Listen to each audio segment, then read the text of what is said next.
सबको मेरा नमस्ते। बहुत बहुत धन्यवाद सबसे पहले कि आज आप सब आए हमारे यहाँ ये इवेंट अटेंड करने। ब्रीफली मैं आपको एक बता दूंगा कि ये इवेंट कैसा रहेगा। इनके स्पीकर होंगे मिस्टर उमेश मेहता, जो हमारे सैमको म्यूचुअल फंड के सीईओ है। उनके बारे में थोड़ी बात करूँ तो वो सीए है, एमबीए है, करीबन 25 साल से मार्केट्स में है और सैमको ग्रुप के साथ 17 साल से जुड़े हुए हैं। ये हमारे सबके गुरु है, मेंटोर है। जो भी हमें मार्केट्स के बारे में आता है सब इनसे आता है।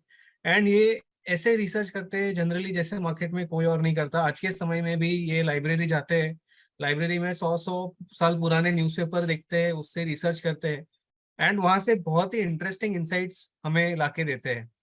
तो आई होप कि आपको आज सब ये जो पूरा सेशन है बहुत इंटरेस्टिंग लगेगा। इसमें से आपको कुछ नया सीखने मिलेगा और आप इन नई चीजों से आपके क्लाइंट्स की मदद कर पाएंगे उनका ज्यादा पैसा बनाने में, और एक विन विन सिचुएशन क्रिएट कर पाएंगे।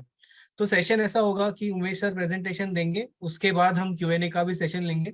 जिनको कोई अगर क्वेश्चंस रहेंगे तो हमारा क्यूएनए बॉक्स है, वहां पे आप क्वेश्चंस हमें टाइप करके भेज सकते हैं, जिनका जवाब हम हमको सेशन के एंड में देंगे। So all the best. Over to you Umesh sir. Thank you Paras, आप सभी का स्वागत है। आइए आज कुछ ऐसे तथ्य जानेंगे जो शायद हमें जनरली जानने को नहीं मिलते हैं और शायद गूगल की दुनिया में वो अवेलेबल नहीं है, क्योंकि वो कई दशकों पहले घटनाएं घट चुकी है और आज की तारीख में उनके क्या इम्प्लीकेशन है, हम क्या सीख सकते हैं, वो अभी मैं आप सबको बताता हूँ। लेकिन पहले पहले तो यहाँ से शुरुआत करते हैं कि जो एक आम इन्वेस्टर नहीं, एक आम आदमी जो देखता है, सुनता है, समझता है, वही शेयर बाजार में बहुत पैसा बनता है, उसे भी पैसा बनाने की इच्छा होती है। आजू बाजू पड़ोसी वाले सब पैसा बनाते हैं, न्यूज़पेपर में आता है कि भाई सब लोगों ने पैसा बनाया, मैं रह गया। तो और मार्केट सोचता है मार्केट नीचे आए तो लूं, मार्केट नीचे आए तो लूं, लेकिन मार्केट तो है वो नीचे आता ही नहीं है। और फिर वो क्या करता है कि एक एडवर्टीजमेंट देखता है और मार्केट में पैसा उसे देख के उस कंपनी में पैसा लगाता है और कुछ म्यूचुअल फंड के यूनिट्स भी ले लेता है। तो आइए पहले देखते हैं कि वो एडवर्टीजमेंट क्या था उसमें, तो जिसके कारण उसने इन्वेस्ट किया। रौनक है पावर, खुशी है पावर, उमंग है पावर, तरंग है पावर, पावर ऑन तो इंडिया ऑन। हो भरोसा है पावर, भविष्य है पावर, जुनून है पावर, सुकून है पावर, पावर ऑन तो इंडिया ऑन। जोश है पावर, होश है पावर, उम्मीद है पावर, संगीत है पावर, पावर ऑन तो इंडिया ऑन। आजादी है पावर, मस्ती है पावर, गर्व है पावर, पर्व है पावर, पावर ऑन तो इंडिया ऑन। तरक्की है पावर, ख्वाब है पावर, शान है पावर, सम्मान है पावर, पावर ऑन तो इंडिया ऑन। रिलायंस पावर। तो वो जोश में आके मार्केट में पैसा इन्वेस्ट करता है। 3 साल 4 साल तो सोया रहा, फिर इसने ऐसी जोश भरी एडवर्टीजमेंट देखी और उसने पैसा मार्केट में इन्वेस्ट किया और फिर देखिए क्या हुआ। तो ये इसी प्रकार, और ये 14 साल पहले की घटना है और 14 साल बाद भी पेटीएम करो। ये बार बार रिपीट होता रहता है। इन्वेस्टर ग्रीड में आता है और मार्केट में इन्वेस्ट करता है और वही मार्केट का टॉप बन जाता, वही मार्केट काफी एलिवेटेड लेवल या महंगी मार्केट रहती है। और इन्वेस्टर जब मार्केट गिरता है तो फियरफुल हो जाता है, और जब फियरफुल हो जाता है तो वो मार्केट में माल बेच देता है या फिर नया माल लेता नहीं है, और इसी के कारण ही वो एक एवरेज इन्वेस्टर बना रहता है। और आज हम वही अभी से जो जर्नी जो मैं अभी आपको बताऊंगा, वो हम कैसे इस एवरेज इन्वेस्टर की एक्सपीरियंस या ये एवरेज एक्सपीरियंस को कैसे हम एक अबव एवरेज इन्वेस्टर या एक खुश इन्वेस्टर हम कर सके, वही आज का टॉपिक है। तो हम समझते हैं कि ये कैसे, मतलब इन्वेस्टर की कथा क्या है। तो ये इन्वेस्टर का पीएनएल है। ये आप देख सकते हैं राइट साइड में, एवरेज इन्वेस्टर रिटर्न इज 1.9%। अब ये 20 साल का कैगर रिटर्न है और ये अमेरिका का है, और S&P 500 ने 5.6% रिटर्न दिया है। तो आप देख सकते हैं अमेरिका में भी अगर एवरेज इन्वेस्टर सिर्फ 2% पैसा कमाता है और इन मार्केट इंडेक्स मार्केट जब भी जिसे कहते हैं बेयर मिनिमम, वो अगर उतना ज्यादा रिटर्न बनाता है तो इन्वेस्टर की शायद भारत में तो और भी ज्यादा खराब हालत हो सकती है। तो क्यों होता है?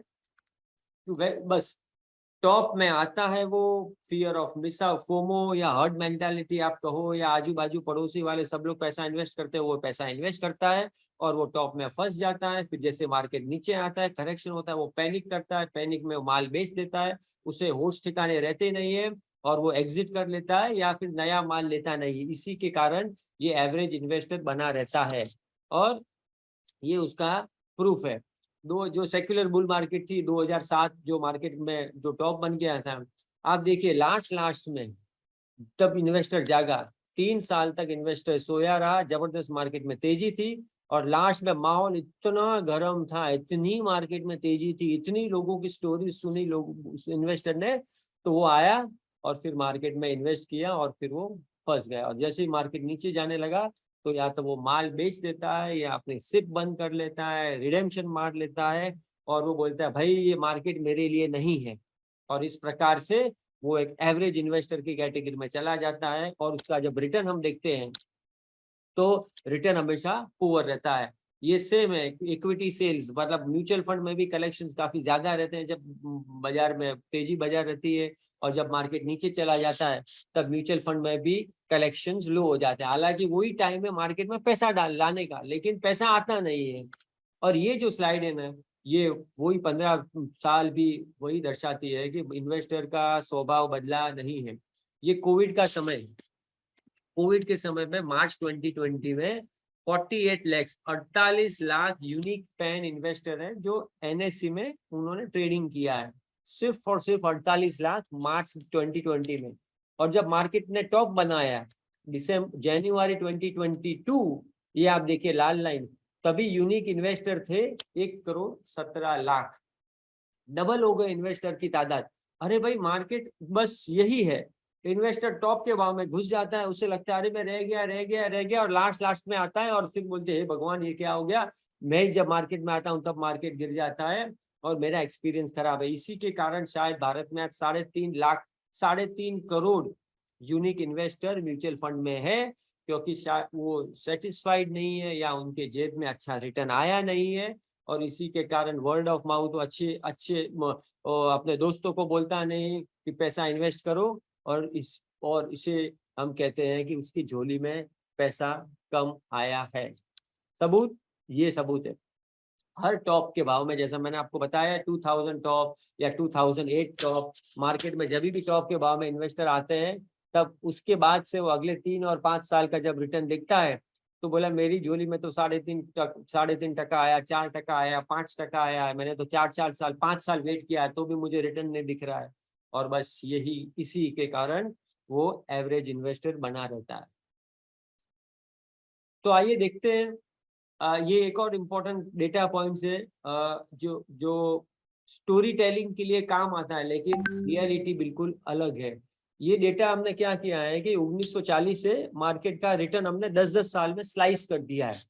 तो 1980 से 90 तक भारत में 21% रिटर्न बना, 1990 से 2000 तक 21% रिटर्न बना कैगर, फिर 2000 से 2010 तक 13% कैगर रिटर्न बना, और 2010 से 2020 सिर्फ और सिर्फ 9% कैगर रिटर्न बना। तो ये मार्केट की सच्चाई है, रियलिटी है।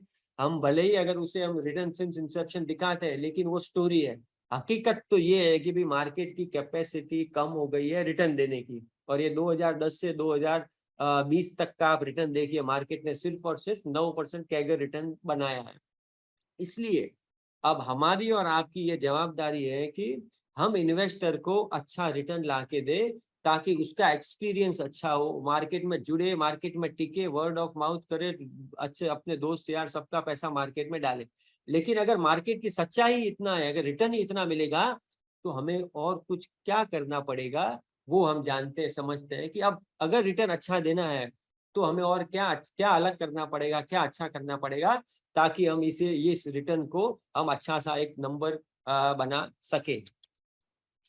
तो ये क्यों है? तो अब अगर हमें अच्छा रिटर्न बनाना पड़ेगा तो आप एक बात समझ ले, मार्केट में टाइमिंग तो करना पड़ेगा। टाइमिंग का मतलब ये नहीं है कि मार्केट में नीचे के भाव में लो और ऊपर के भाव में बेचिए, नहीं। टाइमिंग का ये मतलब है इन्वेस्टर की नजरिए से कि भाई जो जो महंगा टाइम है, मतलब जो लेने का टाइम नहीं है, वो भाव में वो ले लेता है, वो मिस टाइम करता है। इसी के कारण उसका जो अगले 3-5 साल का रिटर्न बिगड़ जाता है, खराब होता है, और इसी के कारण वो मार्केट से डर जाता है, सहमा हुआ है। तो टाइमिंग मतलब मिस टाइम उसे नहीं करना चाहिए। और मिस टाइम मतलब जो मार्केट महंगा है, जब ऊपर है, वो टाइम पे तो हरगिज उसे माल लेना नहीं चाहिए, और एक्चुअली वो वही टाइम पे माल ले लेता है, और इसी के कारण ये होता है। तो this is the whole reason. तो हम क्रिकेट में हम यही कहते हैं ना कि चलो भाई मार्केट में टाइमिंग नहीं करना है, मत करो। आपने नीचे के भाव में लिया, ऊपर के भाव में बेचो, नो प्रॉब्लम, इतना मत नहीं करोगे तो भी चलेगा, लेकिन मार्केट में मिस टाइम मत करो। जो लेने का टाइम नहीं है उस पे आप मत लो, जो तेजी का टाइम, इतना हलाव लाव का टाइम है, उस पे पैसा मत डालो। तो ही कम इन्वेस्टर के लिए ये भी बहुत बड़ी उसके बैलेंस शीट में, उसके पीएनएल में सबसे बड़ा फायदा इसी से ही होगा। तो don't miss time the market, या फिर अपना विकेट जाएगा। आइए, ये महान विद्वान ने, इन्वेस्टर ने भी यही कहा है कि एवरेज इन्वेस्टर का रिटर्न पुअर है क्योंकि वो मार्केट टाइमिंग रॉन्ग कर लेता है। तो वॉरेन बफेट साहब ने भी अगर इतना अच्छा रिटर्न बनाया है तो कुछ ना कुछ तो टाइमिंग उन्होंने भी मार्केट में की है, ये इसका सबूत है। ये क्वार्टरली रिटर्न्स है, जो नीचे ब्लू कलर में जो दिखता है। तो जैसे जैसे मार्केट बढ़ती है वैसे वैसे उनका क्वार्टरली बैलेंसेस भी बढ़ते रहते हैं, और ये जब मार्केट गिरती है तब उनके क्वार्टरली बैलेंस, कैश बैलेंसेस भी कम होते रहते हैं। तो ये तो सत्य हकीकत है। तो क्या सवाल, तो अगला सवाल ये आता है कि क्या मार्केट में वास्तव में टाइमिंग हो सकता है? क्योंकि हमें इंडस्ट्री ने तो ये बताया है, कि हमें ये समझाया है कि don't time the market, spend time in the market. तो क्या पॉसिबल है टाइमिंग करना? Answer is yes. ये जो डेटा पॉइंट है ये आपको बताएगा। ये हमने सेंसेक्स को 1979 सिंस इंसेप्शन से और पूरे अमेरिकन मार्केट को 120 साल से, और दुनिया की सभी बड़े बड़े देशों में पिछले 30-40 साल का डेटा हमने सेग्रीगेट किया है। ये क्या बताता है कि भारत में 31% of the time market is in bear market, या हम जिसे कहते हैं कि मार्केट 200 दिन मूविंग एवरेज से नीचे है। तो अगर 31% ऑफ द टाइम मार्केट नीचे है तो भाई तभी अपन माल, इन्वेस्टर का माल अग्रेसिव इन्वेस्ट करेंगे, तभी तो अच्छा पैसा बनेगा। तो जैसे क्रिकेट में जब बॉल लूज आती है, जब बॉल कमजोर आती है, तभी जब छक्का मारेगा तो ही तो सेंचुरी बनेगी। तो वैसे ही मार्केट में भी जब 31% ऑफ द टाइम जब मार्केट नीचे रहती है, जब इन्वेस्टर अग्रेसिवली इन्वेस्ट करेगा उस भाव में, तभी तो जाके उसका अच्छा रिटर्न बनेगा। 2/3 of the time market is in bull market, but 1/3 of the time market is in bear market. और ये अमेरिका वगैरह दुनिया के सभी देशों का यही डेटा है। तो क्या क्वेश्चन क्या है, इन्वेस्टर क्यों अटकता है? बस एक ही कारण है, उसके इमोशंस। हम खुद ही हमारे दुश्मन हैं। ये बस यही एक ऐसी चीज है जिसके कारण इन्वेस्टर ग्रीडी हो जाता है और वो टॉप में इन्वेस्ट करता है, फियरफुल हो जाता है और वो मार्केट में बेच देता है या नया माल लेता नहीं है। बस ये इमोशन ही है। तो इस इमोशन को हम कैसे बाहर निकालें? एक ही रास्ता है, एक ही सॉल्यूशन है इस इमोशन को बाहर निकालने के लिए, ये मार्जिन ऑफ सेफ्टी। हम जोश में आके भी अगर गाड़ी हम तेज भी चलाते हैं, अगर दो गाड़ियों के बीच में अगर डिस्टेंस सेफ है, तो अगर आगे वाला ब्रेक भी मार देता है तो भी हम बच जाएंगे, क्योंकि अपने पास मार्जिन ऑफ सेफ्टी है, अपने पास समय है। वैसे ही इन्वेस्टिंग में भी अगर हम जब मार्केट में इन्वेस्ट करें, तब मार्केट अगर रीजनेबल है, वैल्यूएशन रीजनेबल दाम पे अगर हम इन्वेस्ट करते हैं या सस्ता मार्केट में इन्वेस्ट करते हैं, तब भी ही अगर उसके बाद मार्केट ज्यादा और गिरता भी है तो भी हमारे पोर्टफोलियो में नुकसान कम होगा, जख्म कम लगेंगे, और हम हमारा इमोशन कंट्रोल कर पाएंगे। और अगर हम इमोशन को कंट्रोल कर पाए तो हम शॉक सहन कर पाएंगे, और जैसे जब खराब समय के बाद जब अच्छा समय आएगा तो हमारे पोर्टफोलियो में अच्छा रिटर्न दिखने लगेगा। तो यही सिद्धांत है मार्जिन ऑफ सेफ्टी। जब हम इन्वेस्टर इन्वेस्ट करता है तो उसे अच्छी मार्जिन ऑफ सेफ्टी, अगर सस्ते या फेयर वैल्यूएशन में इन्वेस्ट किया है तो ही वो अपने इमोशन को कंट्रोल कर पाएगा, तो ही वो कंपाउंडिंग लाइफ, अपने कंपाउंडिंग रिटर्न्स अपने आगे समय अनुसार देख पाएगा। तो now introducing Samco's proprietary indicator equity margin of safety index. ये जो मार्जिन ऑफ सेफ्टी है जिसे सुना है, तो अब हमने इसका इंडिकेटर बना दिया है जिसका हमने नाम दिया है equity margin of safety index, EMOSI. आइए समझते हैं ये इमोसी क्या है। ये नंबर है जो 1 से 200 के बीच में ये आता है। कैसे? अगर मार्केट लेवल हाई है तो वैल्यूएशन एक्सपेंसिव है, तो इमोसी वैल्यू लो है, इन्वेस्ट कॉशियसली। आप मार्केट में पैसा कम इन्वेस्ट कीजिए। मार्केट सस्ती है, वैल्यूएशन अट्रैक्टिव है, इमोसी वैल्यू ज्यादा है। इमोसी मतलब आप सिंपल भाषा में समझिए सेफ्टी। अगर मार्केट में सेफ्टी ज्यादा है तो आप पैसा ज्यादा इन्वेस्ट करेंगे। तो ये जैसे नंबर हाई है, अगर इमोसी नंबर हाई आता है मतलब 150, 160, 170, मतलब मार्केट में सेफ्टी ज्यादा है, आप अग्रेसिवली मार्केट में पैसा इन्वेस्ट कीजिए। तो ये सेमको का इमोसी है। आइए समझते हैं, ये हमने पिछले 20 साल का डेटा डाइसेक्ट करके लाया है आपके लिए कि ये इमोसी काम कैसे करता है। इसके 5 कलर आपने मोटा मोटी देखे, ये कैसे वर्क करता है। अगर ग्रीन है, अगर इमोसी वैल्यू 150, 160 है तो मार्केट में ये जबरदस्त इन्वेस्ट करने का टाइम है।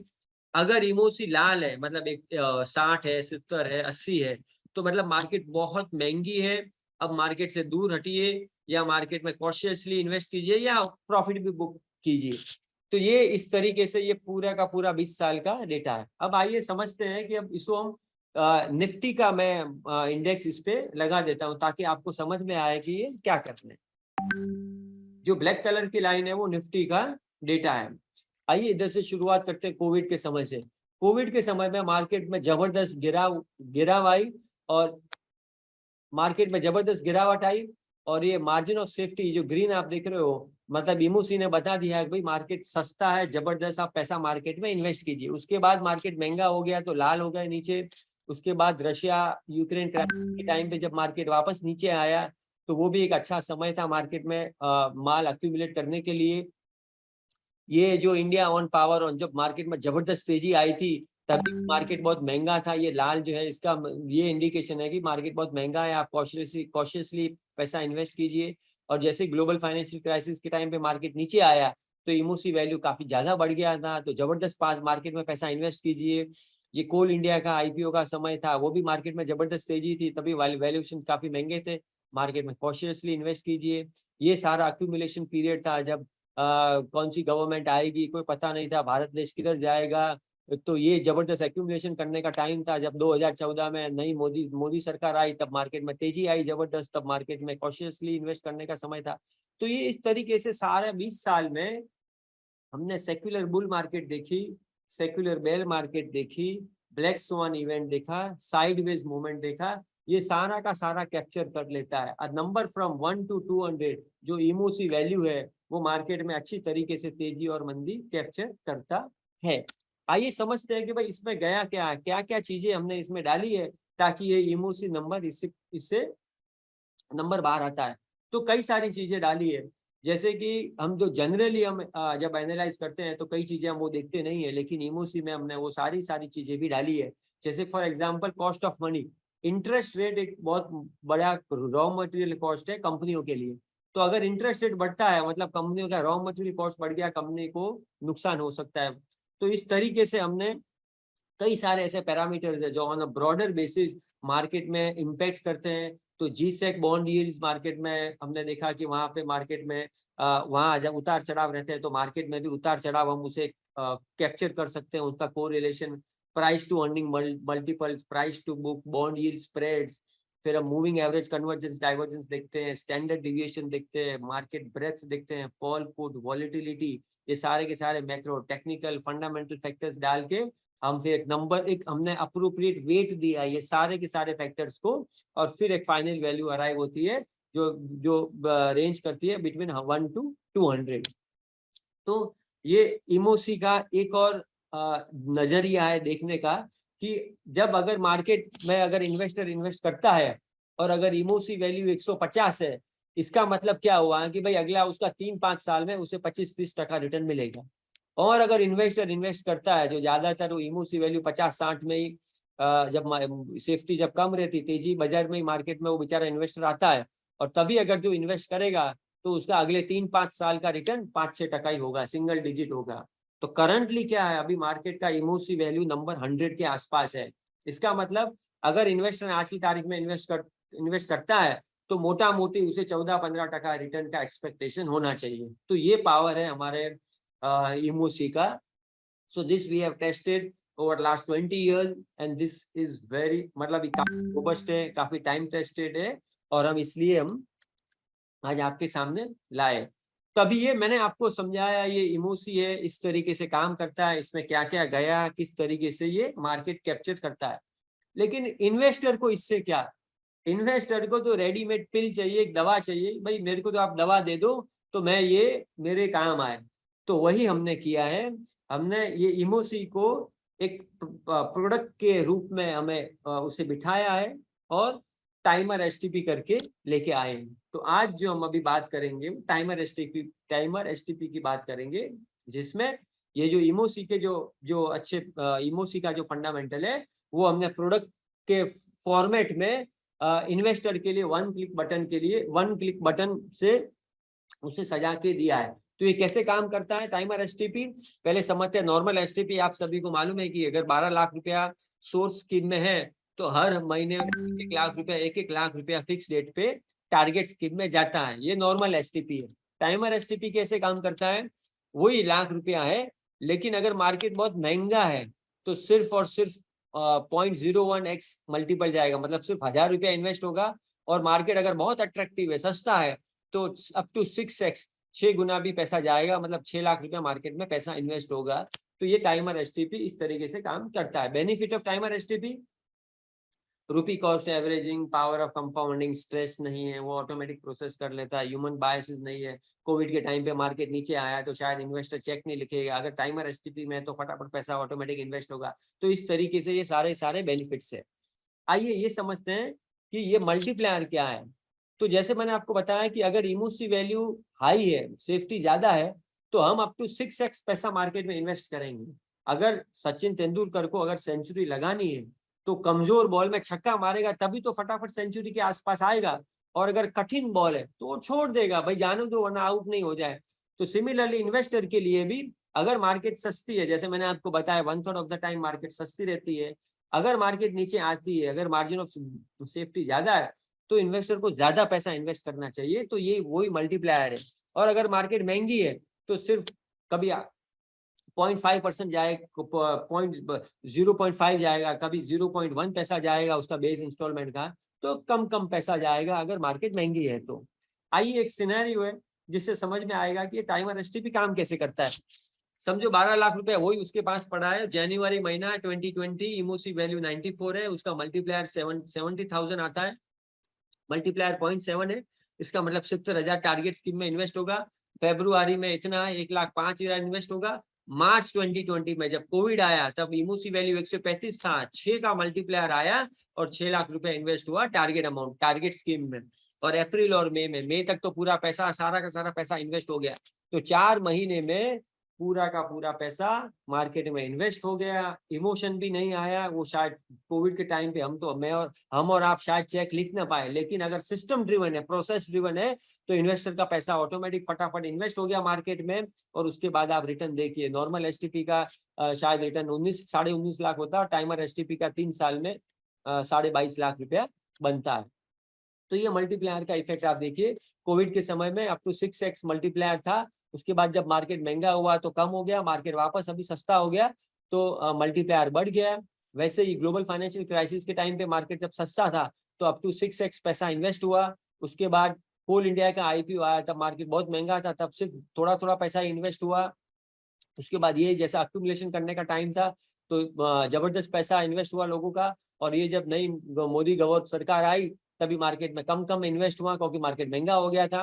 और ये जो 2000 से 2005-6 तक जबरदस्त एक्यूमुलेशन करने का टाइम था, और ये लास्ट का 1-1.5 साल मार्केट बहुत महंगा था, तो कम कम पैसा इन्वेस्ट करने का समय था। तो इस प्रकार से जब इन्वेस्टर इन्वेस्ट करेगा तो उसे बेहतरीन रिटर्न बनेगा। अब कितना ज्यादा रिटर्न बनेगा, ultimately number is very important. So 5%, around 5% alpha investor का बनेगा अगर वो टाइमर एसटीपी यूज करता है। तो ये डेटा क्या है कि हमने पिछले 20 साल का ये डेटा है।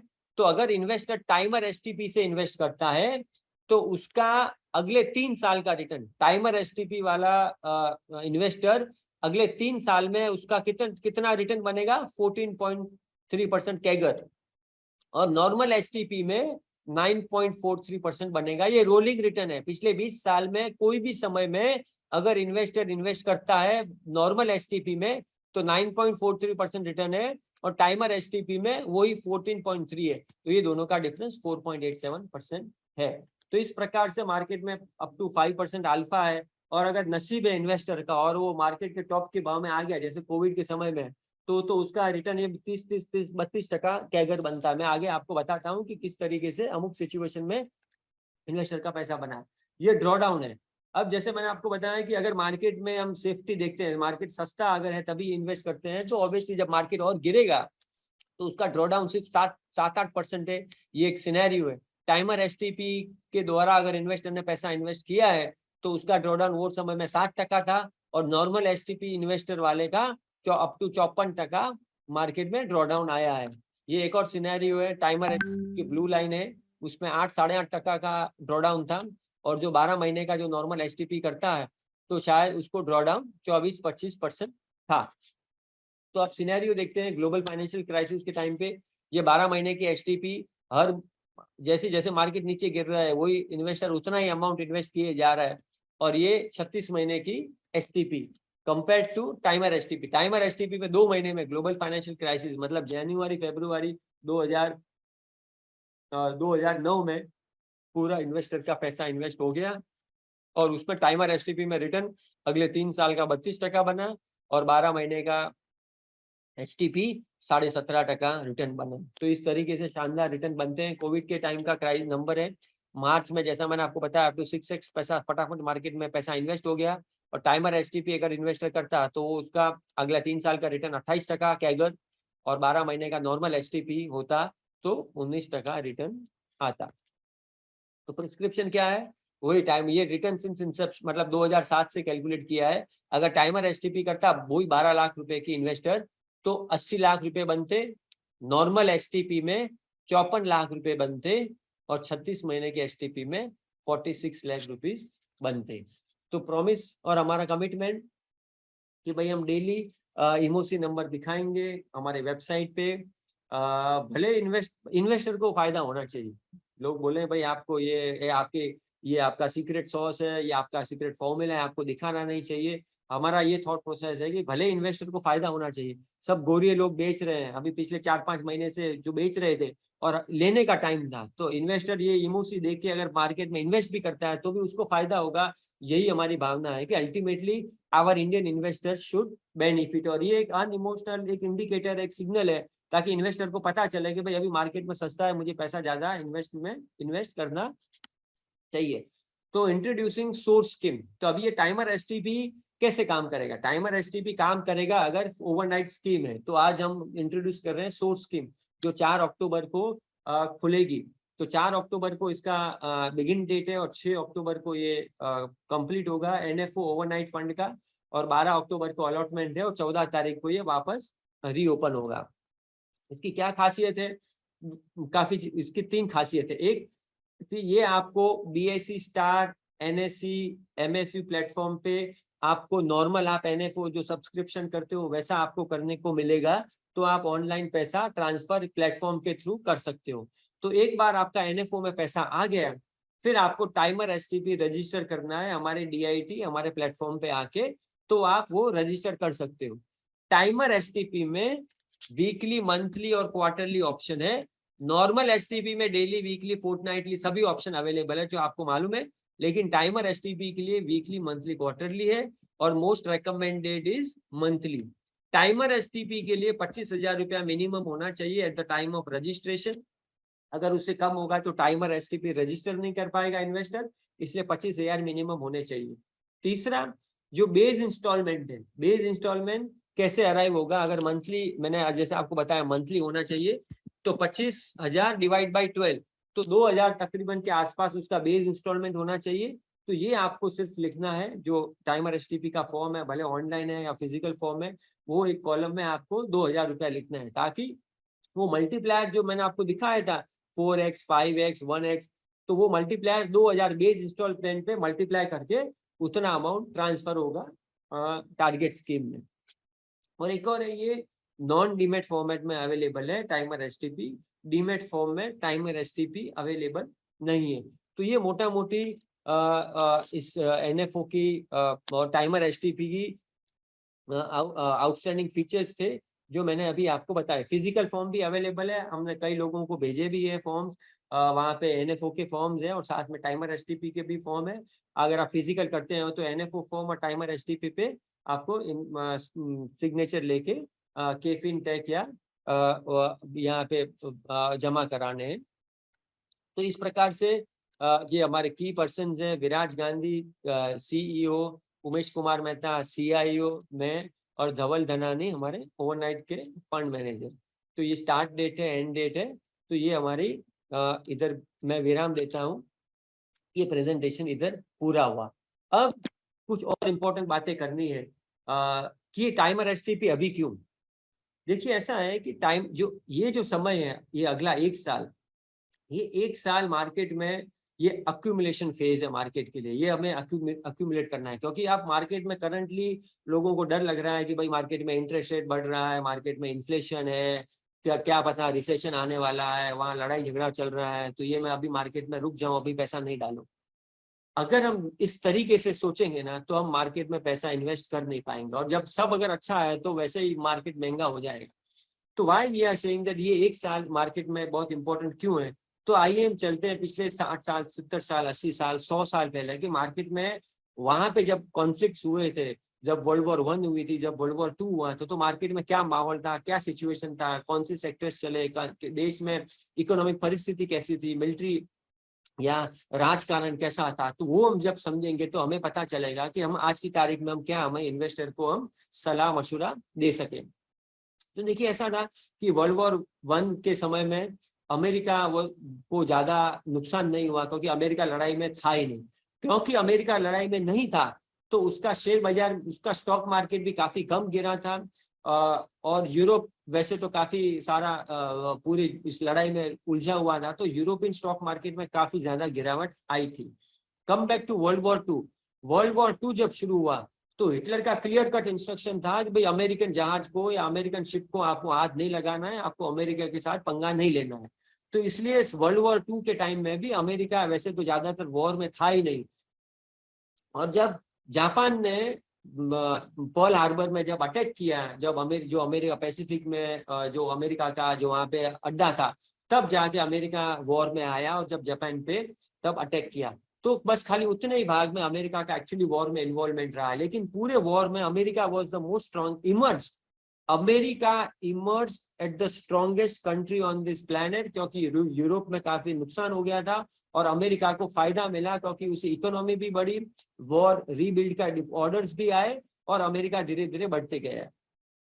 अभी भारत में वही है। अमेरिका वर्ल्ड वॉर 2 के बाद अब तो 8-9% अमेरिका की रियल जीडीपी ग्रोथ थी वो टाइम पे, 1950 से लेके 60-65 तक, जो जबरदस्त मार्केट में तेजी आई। और भारत भी आज की तारीख में 8% के हिसाब से बढ़ रहा है। भारत को नुकसान नहीं हुआ इस लड़ाई में। In fact Bharat has emerged as a major beneficiary. आपको क्रूड ऑयल सस्ता मिला, आपने इंटरेस्ट रेट यहाँ पे ऐसे तो मोटा मोटी कंट्रोल किया हुआ है, यहाँ पे रन अवे इन्फ्लेशन नहीं है, यहाँ पे मैन्युफैक्चरिंग इधर शिफ्ट हो गया, चाइना और इंडिया का जो डिफरेंस है वो भी कम हो रहा है। तो सब मायने में India has become a major beneficiary, economically, politically, and हर मायने में इंडिया को एक बहुत बड़ा फायदा है। तो ये जो और अगला जो 10 साल है, ये जो जब कॉन्फ्लिक्ट्स के बाद जब मार्केट में इस तरीके से जब रंजो रंजिश होती है, और उसके बाद जब मार्केट में जब नॉर्मल जब समय आता है, तो वो देश काफी ज्यादा बढ़ जाते हैं। मैं पिछले 100 साल का 1900 से लेके पिछले 2000 तक का, जब वर्ल्ड वॉर 1 और 2 में कई नुकसान वाली कंट्री थी जो हार चुकी थी और कई जो जीती हुई थी, जो जीते हुए देश थे उनका 100 साल का रिटर्न तकरीबन रियल रिटर्न है, मतलब इन्फ्लेशन एडजस्टेड नहीं है, रियल रिटर्न 8% था। और जो नुकसान वाली कंपनी का जो कंट्री थी उनका रियल रिटर्न कम से कम 6% के आसपास था, 2% कम था, लेकिन उनका भी रिटर्न तो था ही। तो अल्टीमेटली इक्विटी बाजार में पैसा बनता है और इक्विटी से ही बहुत बड़ी लंबी वेल्थ क्रिएट होती है। तो जो विनिंग कंट्री है वहां पे अगर उनका रिटर्न ज्यादा था, तो हम भारत ऐसे देश है जो हम आज की तारीख में हम विनिंग कंट्री नहीं करेंगे लेकिन मेजर बेनिफिशियरी है। देखो, नया पैसा चाइना जाएगा नहीं, नया पैसा ताइवान जाएगा नहीं, नया पैसा रशिया जाएगा नहीं, तो भारत ही तो ऐसा देश है जहां पे बहुत जबरदस्त पैसा आने वाला है। इमर्जिंग मार्केट, ये बाकी के छोटे छोटे देशों में कितना पैसा आएगा, तो भारत इज और इंडिया को आप ऐसे कन्वर्ट कर दो देश में कि अगर पूरे वर्ल्ड में 195 कंपनी है तो 195 कंपनी में India is the only company that is growing at 8%। और ये सस्टेनेबल है, लंबा चलेगा, रोबस्ट है, यहाँ पे अपने सारे सिस्टम स्ट्रॉन्ग है।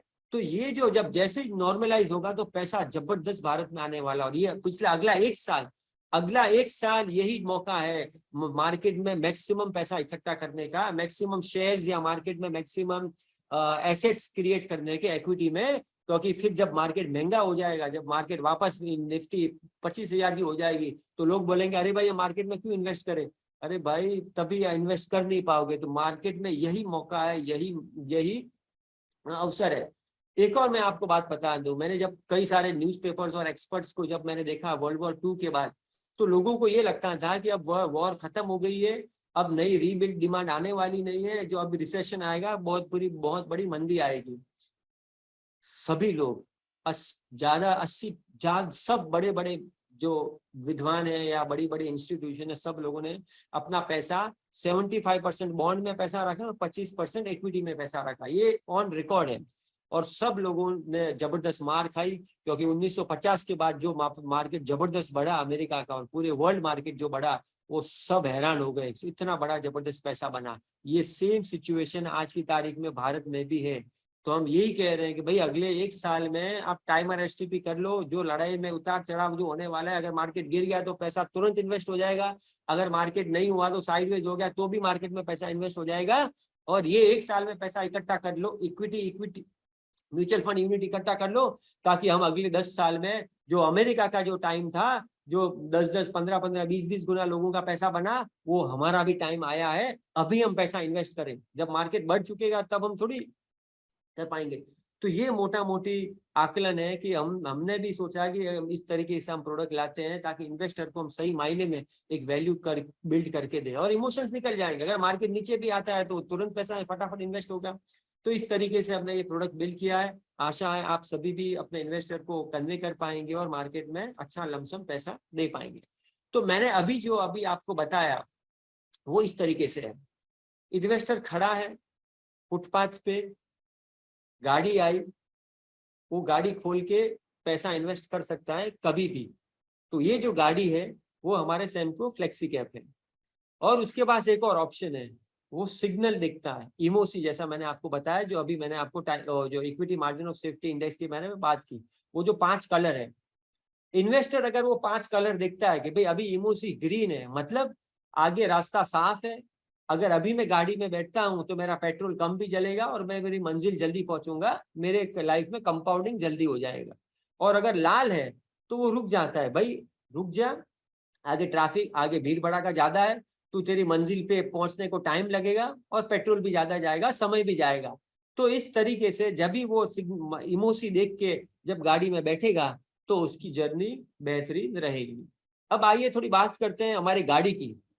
अभी तो 6-7 किलोमीटर ही चली, 7-8 किलोमीटर चली है, लेकिन कई लोग कहेंगे कि भाई आपकी गाड़ी में वजन ज्यादा है, आपकी गाड़ी स्लो चल रही है।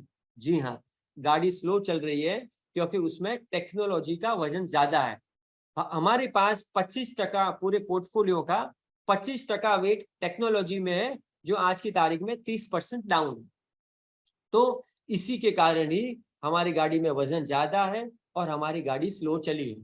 तो ये 25% हमने क्यों लिया, आइए देखते समझते हैं। क्योंकि ये कैटेगरी में, ये फ्लेक्सी कैप कैटेगरी में ज्यादा से ज्यादा जो एवरेज होल्डिंग है टेक्नोलॉजी में लोगों का 6 से 7 या 8% है, उससे ज्यादा टेक्नोलॉजी की होल्डिंग नहीं है।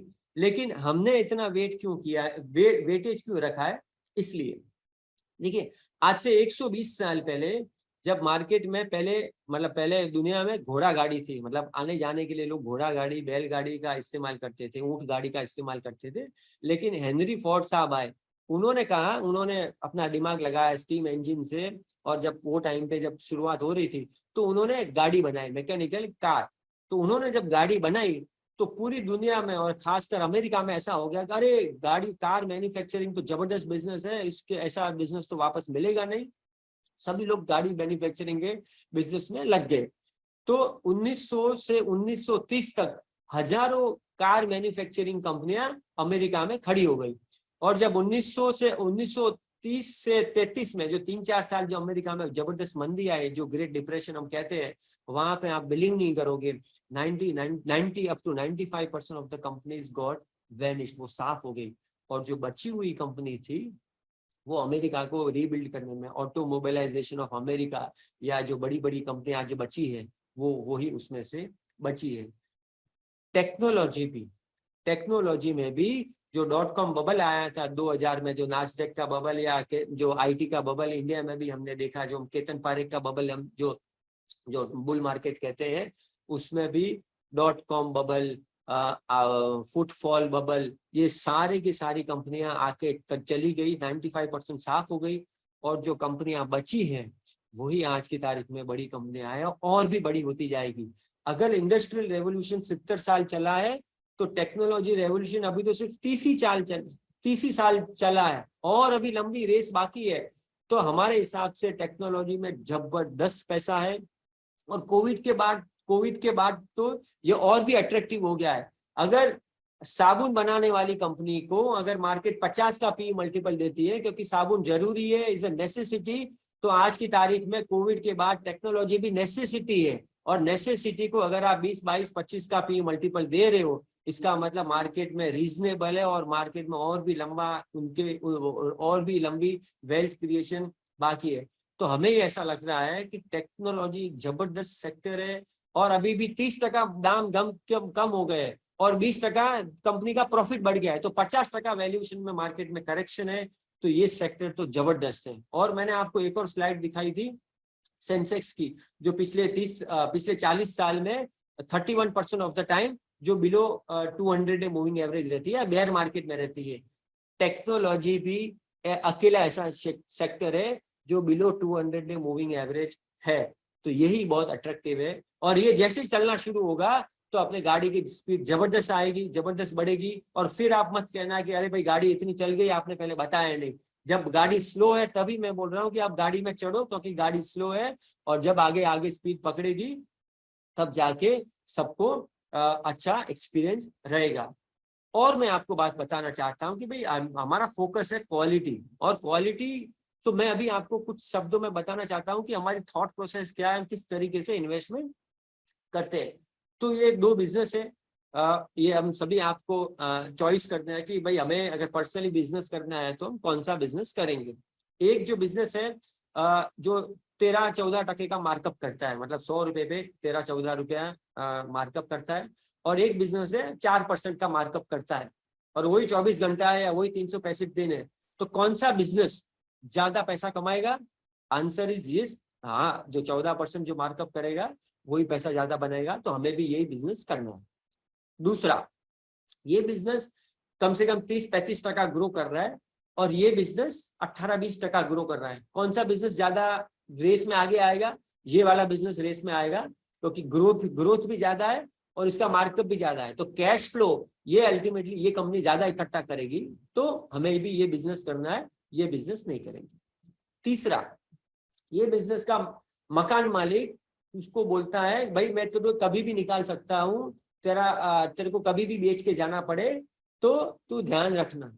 और ये बिजनेस का मालिक बोलता है, इसका मकान मालिक बोलता है कि भाई तेरे को जब तक रहना है तब तक रहे, रूल्स रेगुलेशन फॉलो कर, तू धंधा किए जा। कौन सा बिजनेस ज्यादा अच्छा है? ये बिजनेस ज्यादा अच्छा है। ये जो बिजनेस है ये हमारे पास जो NBFCs है, बजाज फाइनेंस, बजाज फिनसर्व, और ये जो बिजनेसेस है वो बैंक्स है, प्राइवेट सेक्टर बैंक्स है, for that matter public sector bank.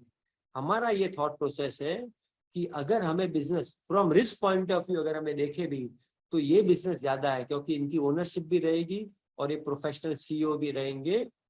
और ये बिजनेस में हो सकता है तेजी बाजार में सब चले, मैं मना नहीं कर रहा हूँ, तेजी बाजार में सब चलेंगे, लेकिन हमारा ये थॉट प्रोसेस है कि अगर दोनों कंपैरिजन ही करना है तो फिर ये बेटर है। तो ये हमारा थॉट प्रोसेस से हमने इस तरीके से पोर्टफोलियो बनाया है। आइए अब राकेश झुनझुनवाला जी ने जो अगर हम स्टडी करते हैं कि भाई उन्होंने जब शेयर्स लिए तो ऐसे जो बिगेस्ट वेल्थ क्रिएटिंग स्टॉक्स थे, तो वो उन्होंने ऐसा तो क्या देखा जो उन्होंने शेयर्स में इन्वेस्ट किया और फिर बहुत बड़ी लंबी वेल्थ बनी। तो लुपिन वो देखते हैं, जब राकेश जी ने लुपिन जब लिया था 2003-4 में, तब लुपिन का जब हम देखते हैं ना कॉन्फ़िगरेशन, तो वहां पे प्रमोटर देशबंधु दास गुप्ता, जो विद्वान समझदार, जो ओनरशिप, जो जिनके पास ओनरशिप शेयर्स है, और वो प्रोफेशनल को लेके आए थे। ये जो कॉम्बिनेशन है ना, प्रमोटर एंड अ प्रोफेशनल, ये सॉलिड कॉम्बिनेशन है। और अगले 10 साल में जो आपको पता है लुपिन में 2003-4 से जो वेल्थ बनी है, अगले 10 साल में जबरदस्त वेल्थ बनी है। हमारा भी यही थॉट प्रोसेस है। हमने जो AB कैपिटल में पैसा इन्वेस्ट किया है, बिरला जी प्रमोटर है, ओनर है, और वो अभी नए CEO को लेके आए हैं, विशाखा मोले, जो सेकेंड मोस्ट पावरफुल लेडी है on the entire private sector banking से आई है वो। तो हमारा ये थॉट प्रोसेस है कि इस तरीके का जो कॉम्बिनेशन है ना, यही वेल्थ क्रिएट करता है, यही आगे लंबी रेस के घोड़े हैं। और AB कैपिटल का जो cost of raw material cost है पूरे NBFC सेक्टर में, वो लोएस्ट कॉस्ट पे पैसा ला सकते हैं, क्योंकि बिरला जी का ब्रांड नेम है और is a business of trust. तो इस प्रकार से हमने अच्छी अच्छी कंपनियां चुनी है। और हमारे पोर्टफोलियो में सभी आप देखिए कि Asian paint, Danis as promoters professional, Pidilite, Parekhs as promoter as owner, Bharat Puri as professional CEO, Dabur's Burman as promoters as owners, Mohit Malhotra as CEO, ऐसे Godrej Sudhir Sitapati as a CEO, मिसबा गोदरेज या Godrej family as a owner. तो जितने भी हमने बिजनेस लिए हैं ना, हमने ये कॉम्बिनेशन देखा है, क्योंकि ये कॉम्बिनेशन से क्या है कि एक प्रॉपर जब जॉकी है, मतलब एक CEO है, वो चलाता है, उसे रूल्स रेगुलेशन पता है, मुझे इस तरीके से काम करना है, और प्रमोटर है मोटा मोटी जो बॉडी इन द गेम कहते हैं, या वो ध्यान रखते हैं बिजनेस के। तो ये जो कॉम्बिनेशन है ना, वो जबरदस्त सॉलिड है, rather than just skin in the game. वो प्रोफेशनल के चक्कर में कभी कोई गलत इंसान आ सकता है और भविष्य में आ सकता है। कोई सिर के ऊपर नाम लिख के तो आता नहीं कि भाई मैं ईमानदार हूँ या मैं गलत आदमी हूँ। तो ये जो कॉम्बिनेशन है ना, ये हमने देखा है कि जो सेफ्टी के लिए, इन्वेस्टर की सेफ्टी भी हमें देखनी है और जबरदस्त रिटर्न भी उसे बना के देना है, रिस्क एडजस्टेड रिटर्न। तो इस प्रकार से हमने एक कंपनियां चुनी है। तो ये मैं आपको बता दूं कि जो आपके पास जो गाड़ी है ना, जहाँ पे आप जो इन्वेस्टर बैठता है, वो जबरदस्त है, स्ट्रॉन्ग है, भले ही अभी 6-7 किलोमीटर चली है, लेकिन ये आगे लंबी रेस की घोड़ा है, और ये कंपाउंडिंग की जर्नी में ये आगे अपने खरीद उतर सकेगी। एक और मैं आपको क्विकली बता दूं कि हमने 25 स्टॉक के लिए, हालांकि हमने सब थियरी पहले पढ़ी जब स्कीम लाने के पहले, भाई हमें अच्छा रिटर्न लाने के लिए क्या क्या करना चाहिए, तो वहां पे एक था कि भाई आप अपने स्टॉक को फिक्स कर दो, भाई मैं 25 ही स्टॉक या 20 स्टॉक या 30 स्टॉक रखूंगा। तो ये मैं अभी आपको रियल लाइफ एग्जांपल देता हूँ कि ये मतलब इसका मैजिक क्या है।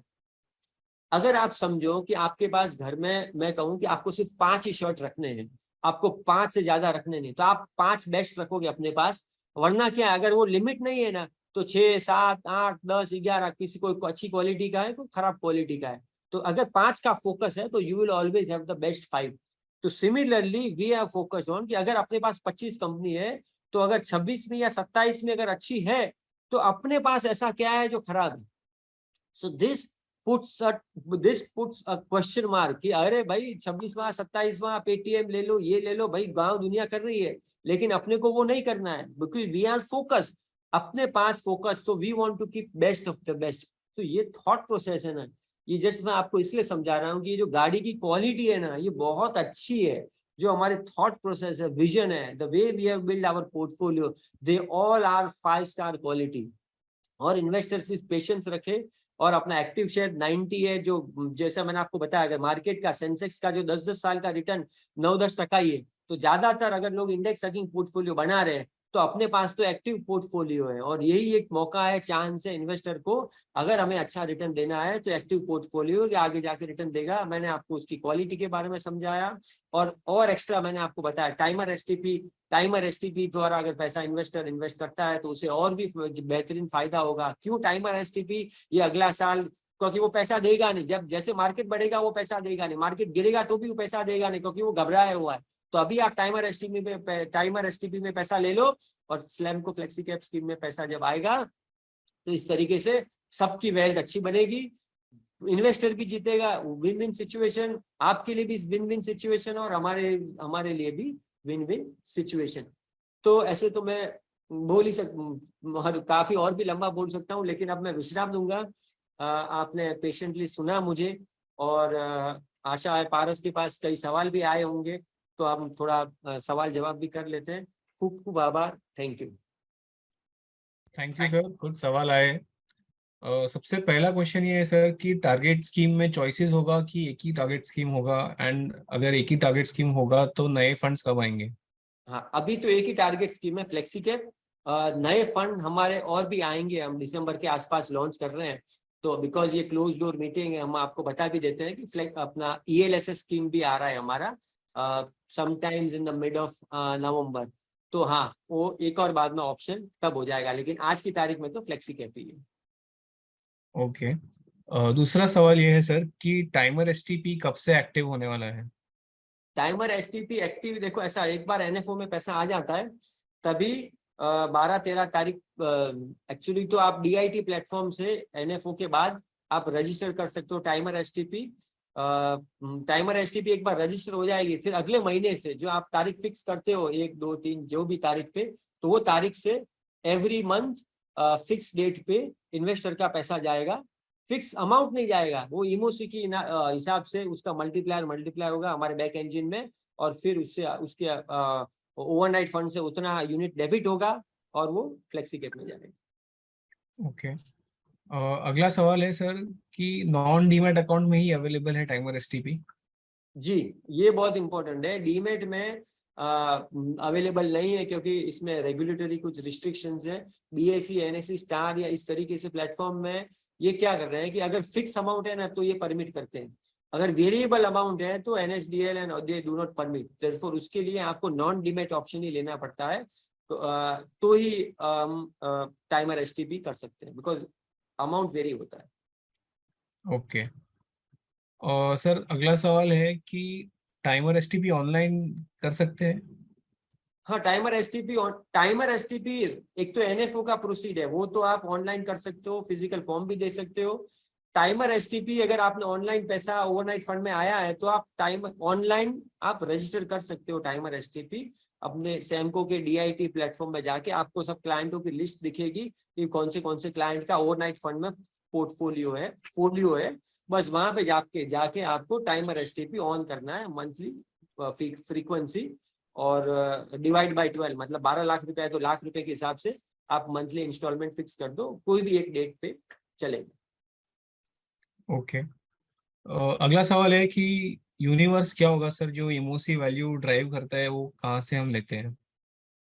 इमोसी वैल्यू का जो इंटरनल कैलकुलेशन है, जो जैसे मैंने आपको बताया कई सारे फैक्टर्स है जो हम रियल टाइम बेसिस पे डेटा लेते हैं, हम प्रोसेसिंग करते हैं, शाम को 6-6:30 बजे वो हम अपनी वेबसाइट पे दिखा भी देंगे। तो वो हमारा इंजन है जहाँ पे हम सारा का सारा डेटा रियल टाइम बेसिस पे प्रोसेस करते हैं, और फिर वो फाइनल नंबर आउटपुट आता है। ओके। एक और सवाल है सर प्रमोद जी से कि जब भी नॉर्मल सी आती है पूरे वर्ल्ड में, अभी बहुत क्राइसिस है, जब भी नॉर्मल सी आएगी ग्लोब में, तो क्या हम इंडिया को अंडर परफॉर्म करना एक्सपेक्ट कर सकते हैं कि नहीं कर सकते? देखिए, आज की तारीख में ईयर टिल डेट इंडिया शायद 2-3% ऊपर है, और पूरे विश्व के बाजार समझो 7-8%, कोई 10% नीचे है। तो लोगों को क्या लगता है कि भाई इंडिया ने आउट परफॉर्म किया है, अब पैसा वहां पे नहीं आएगा या प्रॉफिट बुकिंग करो। लेकिन एक्चुअली ये वर्ल्ड वॉर 2 के टाइम पे भी ये सेम सिचुएशन थी, लोगों ने यही गलतियां की, ये वापस दोबारा आपको और हमको रिपीट नहीं करती। क्या लोगों ने गलती की, जैसे मैंने आपको बताया अमेरिका को नुकसान कब हुआ था, तो अमेरिका भी गिरा, अमेरिका सिर्फ 30-35% गिरा था ड्यूरिंग वर्ल्ड वॉर 2, और बाकी के सारे देश 90% मतलब 80-90% गिरे, क्योंकि वहां पे एक्चुअल लड़ाई हो रही थी, वहां पे उनको नुकसान था, अमेरिका को नुकसान नहीं था, तो अमेरिका क्यों गिरे? तो कॉमन सेंस है ना। तो as a India, as a country, मैंने आपको बताया 8% ग्रोथ है, यंग पॉपुलेशन है, स्ट्रॉन्ग डेमोक्रेसी है, तो ये हमेशा, और पहले भी America was always outperforming, लोगों अमेरिका महंगा लगता था, फिर भी अमेरिका में लोगों ने मैसिव पैसा बनाया। तो भारत अभी वो सेम सिचुएशन जो अमेरिका की थी आज से 50 साल पहले, अब भारत उस सिचुएशन पे आके खड़ा है। तो अगर हम ऐसे नकार देंगे भारत को कि अरे यार सब महंगा है, यहाँ पे नहीं, और महंगी चीज, भारत हमेशा अब महंगा रहने वाला है, पिछले 10-15-20 साल में देखिए उसको हमेशा प्रीमियम मिला है। और आपको पता है मार्केट में ग्रोथ, अच्छी चीजें हमेशा महंगी है, कौन सी चीज सस्ती है? तो India as a country, because it has got great potential, it is available at a premium valuation. तो खाली वैल्यूएशन देख के वो सब लोग पीछे रह जाने वाले हैं, और हमें तो देखना है कि भाई अगला 10 साल इंडिया का है इंडिया ग्रो करेगा, answer is yes, population young है, डिमांड आएगी, ग्रोथ आएगी, तो फिर और क्या चाहिए? तो इसी बड़े पैरामीटर देख के ही हम पैसा इन्वेस्ट करेंगे तो पैसा बनेगा। अगर हम यहाँ वहाँ की बातें सुनेंगे तो एक्चुअली पैसा बनेगा। ओके, अगला सवाल है सर कि टाइमर एसटीपी लमसम ही है या एसआईपी फॉर्मेट में भी कर सकते हैं? तो एक बार आपने समझो एनएफओ के टाइम में आपने 25,000 रुपया इन्वेस्ट किया, उसके बाद आपकी डेट जो आपने समझो 15 तारीख की है, तो 15 तारीख की पहले अगर आप एसआईपी भी करते हो, अगर एसआईपी के द्वारा भी अगर आपके अकाउंट में फ्लो आता है तो भी वो कंटिन्यू रहेगी, आपकी टाइमर एसटीपी भी चालू है, और ओवरनाइट फंड में आपका एसआईपी के थ्रू भी पैसा आ सकता है। ओके, अगला क्वेश्चन है, is it depend on the whole Indian market और a particular index? In other word, what is the underlying for EMOSI? नहीं, underlying for EMOSI is there are many factor. EMOSI का जो number है वो तो मैंने आपको बताया, कई सारे फैक्टर्स कौन से कोरिलेट करते हैं, कौन से फैक्टर आइडेंटिफाई कर सकता है, मार्केट के टॉप पे क्या ऐसे फैक्टर्स है, मार्केट के बॉटम पे क्या ऐसे फैक्टर है, पहले हमने वो सब देखे। फॉर एग्जाम्पल मैं आपको बताऊं कि मार्केट में, जब मार्केट में टॉप आता है या मार्केट में बॉटम आता है तो वॉलेटिलिटी बढ़ जाती है। अब जो बीच वाला फेज है वहां पे वॉलेटिलिटी कम रहती है। तो हम ये देखते हैं कि अगर वॉलेटिलिटी बढ़ रही है तो या तो मार्केट में टॉप है या मार्केट में बॉटम है। अब फिर देखते हैं कि मार्केट में पिछला ये मार्केट तेजी की तरफ था कि पहले मार्केट मंदी की तरफ था। अगर तेजी की तरफ था मार्केट और वॉलेटिलिटी बढ़ गई और अचानक टॉप के भाव में वॉलेटिलिटी बढ़ गई, मतलब क्या कि अब मार्केट में लेने का टाइम नहीं है भाई, चुप रहो, मार्केट में कॉशियस रहने का टाइम है। तो फिर उस हिसाब से हमने उसे फिर नंबरिंग दिया कि अच्छा ये फैक्टर को इतना हमें वेट देना चाहिए, क्योंकि ये इस तरीके से आइडेंटिफाई कर सकता है मार्केट के टॉप्स और बॉटम को। तो ऐसे सही कई सारे फैक्टर्स को हमने इकट्ठा किया, अप्रोप्रिएट वेट्स दिए कि कौन सी चीज को कितना वेट देना चाहिए, ताकि वो सब कंबाइन मिलके मार्केट के टॉप्स और बॉटम्स को आइडेंटिफाई कर सके, तभी ये इमोसी बना है। तो खाली कोई एक या दो फैक्टर या उस पे नहीं। ओके, सर टाइमर एसटीपी में ईएमआई कैसे जाएगी, ये समझना चाहते हैं 2-3 लोग। ईएमआई एक और नहीं एक्चुअली। एक और क्वेश्चन ऐसा है सर कि एसटीपी में 12 महीना होगा या कम ज्यादा रख सकते हैं? देखिए हाँ, तो ये मैं सब समझाता हूँ। देखिए अगर टाइमर एसटीपी सिलेक्ट किया इन्वेस्टर ने, तो उसके लिए टाइम इंपॉर्टेंट नहीं है। हो सकता है 6 महीने में पूरा पैसा इन्वेस्ट हो जाए, हो सके 15 महीने लगे। अगर मार्केट महंगा है तो हम सब पैसा डालेंगे नहीं, क्योंकि 12 महीने का अगर उसने सिलेक्ट किया है, 12 महीने का थॉट प्रोसेस है उसका, तो अगर मार्केट महंगा होगा तो पैसा नहीं जाएगा, वो 1,000 रुपया ही जाएगा, और सस्ता होगा तो 2 महीने में भी 3 महीने में भी जा सकता है। तो टाइमर एसटीपी में the main criteria is market. अगर मार्केट सस्ता महंगा है वो हिसाब से इन्वेस्ट होगा, नॉट अ टाइम। ओके, अगला क्वेश्चन सर ये है कि एनएफओ कभी आ रहा है ओवरनाइट का, तो मैं ही बता देता हूँ, 4 to 6 अक्टूबर है सर। तो तभी अपना ओवरनाइट एनएफओ है। नेक्स्ट क्वेश्चन इज कि can be the money parked at different time और वन स्टार्टेड फॉर टीएसटीपी और through SIP? Can money be parked at different time? हाँ, अगर आपने एसटीपी शुरू कर दिया 25,000 रुपए से, तो एसटीपी आपकी शुरू हो गई। बाद में आप अलग अलग समय में भी आप अगर ओवरनाइट फंड में पैसा लाते हो तो भी वो फिक्स दिन के अंदर आपका पैसा बैलेंस होना चाहिए, ताकि वो टाइमर एसटीपी अपना रूटीन अपना इंजन चला के वो ट्रांसफर टारगेट स्कीम में कर सके। तो एक बार स्टार्ट करने के लिए आपको 25,000 चाहिए, उसके बाद आपके अकाउंट में पैसा होना चाहिए। अगर पैसा नहीं हुआ ना तो एक स्किप हो जाएगा, नहीं हुआ 2 स्किप हो जाएगा, तो ऐसे 5 स्किप तक चल सकता है। बाद में 5 स्किप से ज्यादा हो गया तो टाइमर एसटीपी बंद हो जाएगा। तो तब तक उसके अकाउंट में अगर पैसा है तो टाइमर एसटीपी अपना गणित करेगा और पैसा टारगेट स्कीम में जाता रहेगा। ओके सर, अगला क्वेश्चन है, रुपी एंड डॉलर का क्या लगता है आपको?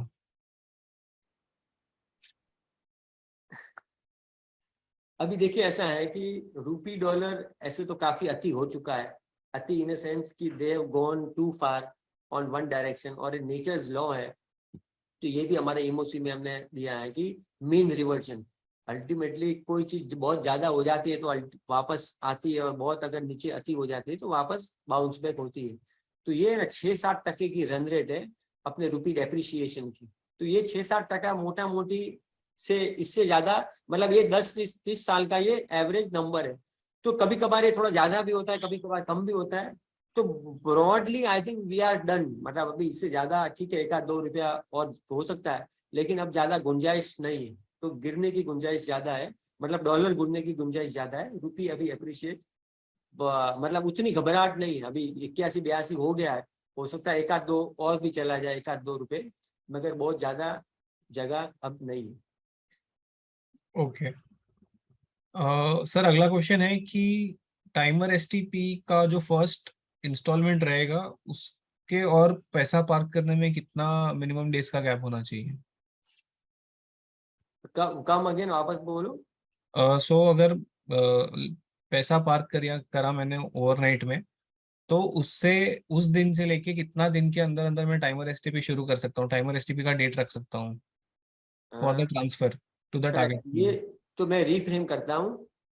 Rules every day from every month point of view, तो एक दिन का लैग है। मतलब टाइमर ओवरनाइट फंड से अगर आज की डेट है 15 तारीख, अगर डेट है पैसा ट्रांसफर होने की, तो आज शाम को इमोसी मल्टीप्लायर आके अमाउंट आइडेंटिफाई होगा और कल की एनएवी इन्वेस्टर को मिलेगी। तो अगर 15 तारीख का उसका ट्रांसफर डेट है तो अगले दिन 16 तारीख को मार्केट में पैसा इन्वेस्ट होगा, 16 तारीख की एनएवी इक्विटी स्कीम की इन्वेस्टर के जेब में आएगी। I hope this was the question. Sir, एक और क्लैरिफिकेशन के लिए कि अगर मैं मेरा अगर टाइमर एसटीपी का डेट 15 सिलेक्ट करता हूँ, तो by when can I latest put my money in the overnight fund? तो 15 तारीख को होना चाहिए। मतलब 14 तारीख तो एटलीस्ट सेफर था। अगर आप 15 तारीख टाइमर एसटीपी सिलेक्ट करते हो तो एज ऑन 14 आपके अकाउंट में ओवरनाइट में पैसा होना चाहिए। तभी तो वो 15 तारीख को शाम को कैलकुलेशन करके कितना पैसा शिफ्ट होगा इमोसी के हिसाब से जाएगा, तो अगले दिन 16 तारीख को इन्वेस्ट होगा। ओके, आई होप शिखा जी आपका क्वेश्चन आंसर हो गया है। सर, एक क्वेश्चन ये है कि what is the difference between flexi और ईटीएफ? आई थिंक वही आपने समझाया, बट प्रोबेबली ज्यादा थोड़ा क्लैरिफिकेशन लगेगा। सॉरी क्या है? How is flexi cap and ETF different? अच्छा, फ्लेक्सी कैप और ईटीएफ डिफरेंट है।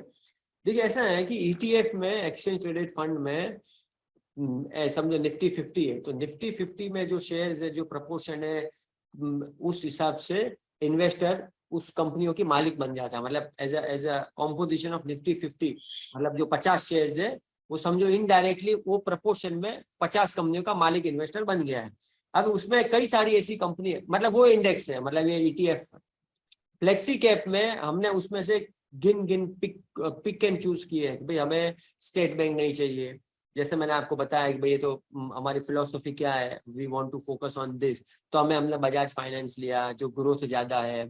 हमने इस तरीके के शेयर्स लिए हैं जो डाबर है, जिसका कंपाउंडिंग फैक्टर ज्यादा है, जहाँ पे कंपनी में डेट कम है। हमने गोदरेज कंज्यूमर लिए हैं।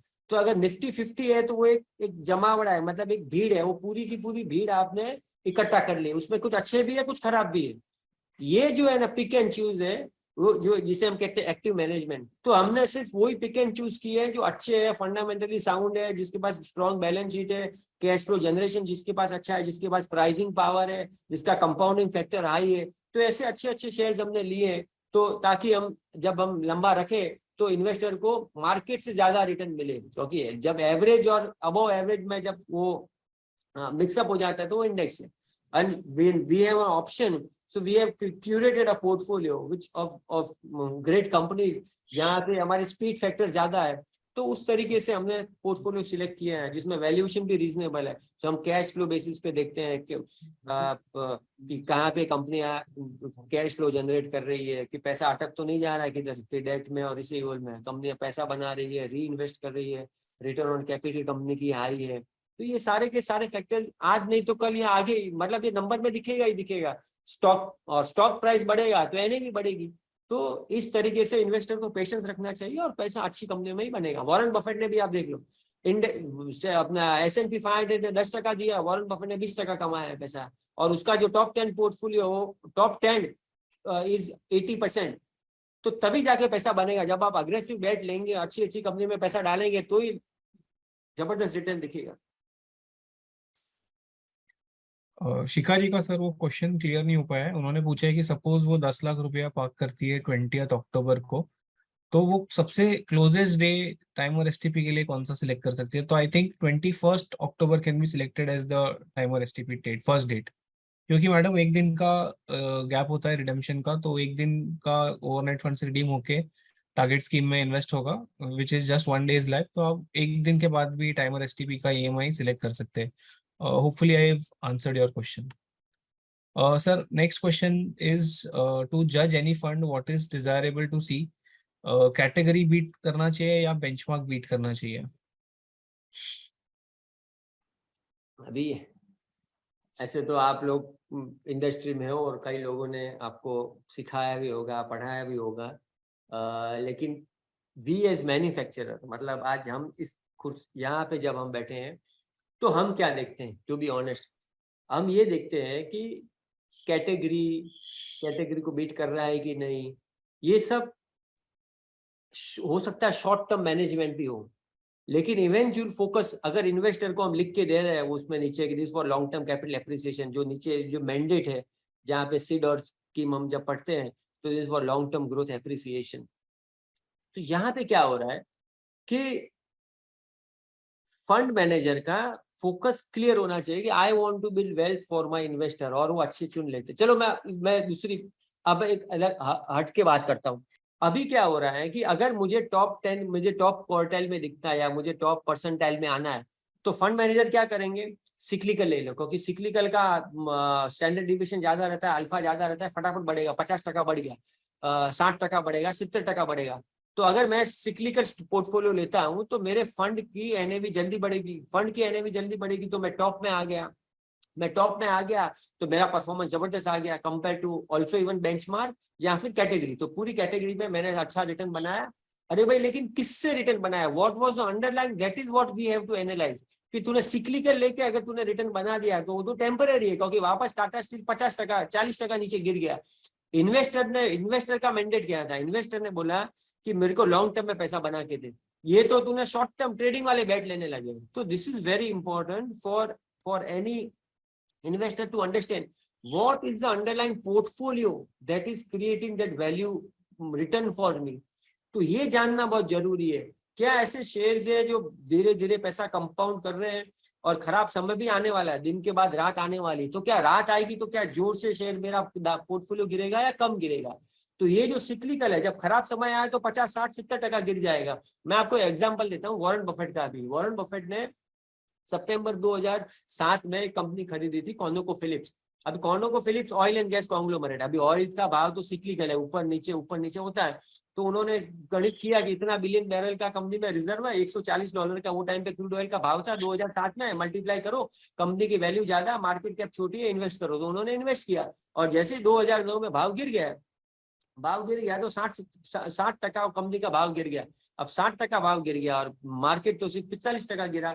तो उन्होंने भी बेच दिया, और मालूम होते हुए कि भी क्रूड ऑयल $30 रहने वाला नहीं, लॉन्ग टर्म वैल्यू ज्यादा है, तो भी उन्होंने माल बेच दिया, क्योंकि वॉलिटिलिटी इतनी आई। अब 50-60% वॉलिटिलिटी आई तो वॉरेन भाई साहब की भी, उनको भी जुलाब हो गया, तो अपने इन्वेस्टर का क्या कहने। तो therefore we are absolutely sure, मतलब इन्वेस्टर को क्या माल देना चाहिए जो इन्वेस्टर को हजम हो, उसके इमोशंस को वो हजम कर सके। अदरवाइज खाली आपने शॉर्ट टर्म एक बार रिटर्न देख दिया, अरे यार एक फंड ने अच्छा रिटर्न दे दिया, चलो मैं इन्वेस्ट करता हूँ, लेकिन भाई इसके अंदर क्या है आप वो देखो, what is the composition, what is the constitutes of that return. ये जब देखेंगे ना तो पता चलेगा भाई ये शायद अपने लिए नहीं है, अपने लिए ये फंड है। तो इस तरीके से this is how we as manufacturer look at as our investor. Investor को क्योंकि वो एक्सपीरियंस देना है तो उसे इमोशन, उसका इमोशंस भी ध्यान रखना पड़ेगा। भाई मार्केट में खराब समय आया तो भाई तेरा पोर्टफोलियो सेफ होना चाहिए, और मार्केट में अगर अच्छा समय आया तो तेरा पोर्टफोलियो चले, नॉर्मल चले, ताकि तेरे को एक कंपाउंडिंग बेनिफिट मिले। ऐसा नहीं कि भाई तेरा पोर्टफोलियो डबल हो गया, अरे डबल हो गया तो वापस गिरने वाला भी है, लेकिन वो उसे हजम नहीं होगा, और जब हजम नहीं होगा तो वो बेच देगा या अपने को ऐसा देगा। So this is what we have to think in terms of identifying companies and schemes. Sir, one more question on active management. Can we judge investing activities from portfolio turnover, which means high portfolio turnover is more active and low portfolio turnover is more passive? नहीं, actually ना ये myth है। Actually आप नाम, ये नाम का आप नाम के आप दर्शन करो, या मतलब ये नाम के कारण ये मिसकंसेप्शन हो गया। Active is what is active fund? Active fund is which is different to the extent which is different from the benchmark, उसे हम एक्टिव कहते हैं। एक्टिव इज नॉट टर्नओवर, जिसका एक्टिव टर्नओवर ज्यादा है वो एक्टिव फंड है, नहीं। एक्टिव फंड इज जो index, active fund is exactly opposite of passive या index passive investing. Passive investing and active investing are exactly opposite, तो उस मायने में इज एक्टिव फंड। लेकिन टर्नओवर जिसका ज्यादा है वो that is altogether a different way of looking at it. तो एक्टिव फंड मतलब टर्नओवर ज्यादा नहीं, वैसी नहीं। Thank you sir. I think ये क्लैरिफिकेशन बहुत लोगों को जरूरत होता है, क्योंकि इंडस्ट्री में ये बहुत मिथ है कि हाई एक्टिव शेयर मतलब बहुत ज्यादा एक्टिविटी होता है, but that is not the case. One more question sir कि मतलब एक सवाल है कि रशिया का वॉर कब तक चलेगा और उसका आगे मार्केट पे क्या असर होगा, एंड ऑयल एंड क्रूड का भी आगे इंडिया पे क्या असर होगा? अरे ये क्या होगा, ये 1 साल के अंदर सब होने वाला खत्म। 1 साल का टाइमर एसटीपी लगाओ, मार्केट में अच्छे भाव में पैसा इन्वेस्ट करो, और अगले 10 साल में अपन पैसा बना रही। इधर क्या होगा, कोई भगवान है नहीं, नो वन इज गॉड। तो पुतिन को भी मालूम नहीं कि 6 महीने 2 महीने बाद मैं क्या करने वाला हूँ। तो अपने और आप और मैं क्या खेत की मूली है कि अपन उसको we will get. But our understanding is because there is fear in the market, because people are skeptic, because people have lot of worries, लोगों को लगता है अरे ये हो जाएगा वो हो जाएगा, that means अपने इन्वेस्टिंग के लिए अपने लिए अच्छा टाइम है। अब मार्केट में पैसा इकट्ठा करो, इन्वेस्ट करते हैं। Let's not get into all those things. अपन चुपचाप पैसा माल दबा के रखो, जब अच्छा टाइम आएगा तब इन्वेस्टर अपने को आशीर्वाद देगा। ओके,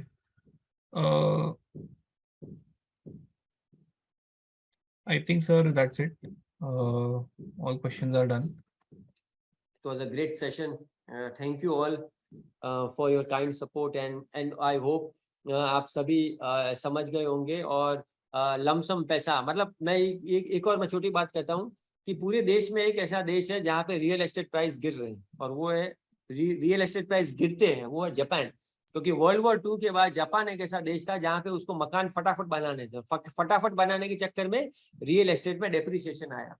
तो हमें लोगों को ये कहना है भाई इंडिया में भी अगर आपको जरूरत है तो आप रियल एस्टेट लो, क्योंकि यहाँ पे भी रियल एस्टेट का टर्न अराउंड बहुत फास्ट है और इतना सारा सप्लाई है। तो अपने लिए सबसे बड़ा कॉम्पिटिटर है रियल एस्टेट। तो अगर वहां हम इन्वेस्टर को समझाए भाई तो इन्वेस्टमेंट के लिए मत देख, लेना है तो चलो कंजम्पशन के लिए, तो इन्वेस्टमेंट अगर करना है तो भाई शेयर बाजार में डालो। अगले 10-15 साल में जैसे अमेरिका का टाइम आया था, यहाँ भी पैसा 10-15 गुना होने वाला है। रियल एस्टेट में हो सकता है 1 गुना 2 गुना पैसा हो, तो बहुत बड़ा पैसा बनेगा। तो अभी पैसा डालो, लमसम पैसा डालो, और अगले 10 साल में शांति से बैठो तो अच्छा पैसा बनेगा। ये हम इन्वेस्टर को कह सकते हैं। और आप सभी को इसी के लिए ही यही हमने जानकारी दी कि भाई हमने कुछ देखा पढ़ा सुना तो हम आपसे शेयर करते हैं, ताकि आप भी अपने इन्वेस्टर को आगे शेयर करके we can create a win-win situation. Thank you. Thank you everyone for attending. आपका बहुत बहुत धन्यवाद। मैं आशा करता हूँ कि आपको ये सेशन अटेंड करके आज बहुत सीखने मिला होगा और आप अपने क्लाइंट्स के लिए भी बहुत ज़्यादा मेहनत और कर पाएंगे ताकि वो ज़्यादा पैसा बना सके। And Umesh sir, thank you आपके समय और इनसाइट्स के लिए। सो लेट्स होप हम वापस जल्द मिले और नए यूजफुल इंफॉर्मेशन एंड इनसाइट्स का डिस्कशन वापस करें। Thank you and good bye.